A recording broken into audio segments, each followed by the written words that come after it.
each Eucharist, we partake of Christ's body and blood. Why do we do this? Do we fully understand the implications of sharing in this covenantal meal? The special relationship that the Israelites had with God was expressed through covenants. The initial covenants were more like treaties or pacts, where the Israelites pledged allegiance to God in exchange for protection. However, in time, the understanding of this covenantal relationship grew to become a living and vibrant relationship of love and interpersonal communion that was described using different images. For example, the relationship between a shepherd and his flock, later a vine and its branches, further a father and his child, and eventually to that between a husband and wife. The Israelites sealed their covenants through acts that were life-giving, and one such act was a meal. In their covenantal meals with God, there were 3 portions made of the sacrificed victim. The first and best was reserved for God. The second portion was for the priest, and the remainder for the one who had made the offering. By sharing in this one meal, the Israelites believed that they shared in the very life of God. Such a communion or relationship was not static but dynamic. It meant that what was expressed symbolically through a meal was to be lived out through fidelity to the other, no matter the circumstances, good or bad. Jesus often shared meals, especially with the outcasts, the marginalized, and those considered sinners. By sharing such meals, Jesus wished to express that God desired to renew His covenant with all His people.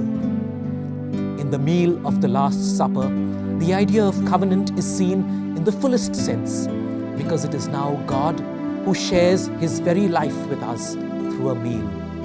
Bread and wine changed into the body and blood of His Son, thus establishing a new covenant. What Jesus sacramentally expressed at the Last Supper through His words, "Take, eat, this is my body, broken for you. Take, drink, this is my blood shed for you," unfolded in actuality through His passion, death, and resurrection, an indication that the meal was dynamic. By His words, "Do this in memory of me," Jesus also implied that the meal had not just a vertical dimension, but a horizontal dimension as well. This meant that all who shared in the one meal were called to live out the communion they symbolically expressed, not just with God, but also with each other.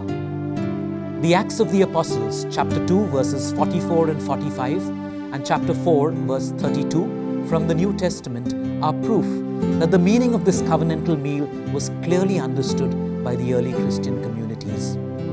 These meals of communion that the early Christians shared were put into practice even after the Eucharist, to such an extent that there was not a needy person among them, as they were all of one heart and soul. They lived what they had experienced at the Eucharist in every aspect of their lives. As we share in Holy Communion at each Eucharist, may we grow in awareness that this covenantal meal we share is a source of communion with God, and also at the same time with all who eat of this one bread of life.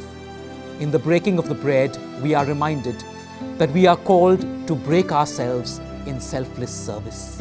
When we do this, we will not just be sharing in the covenantal meal, but also living out its implications.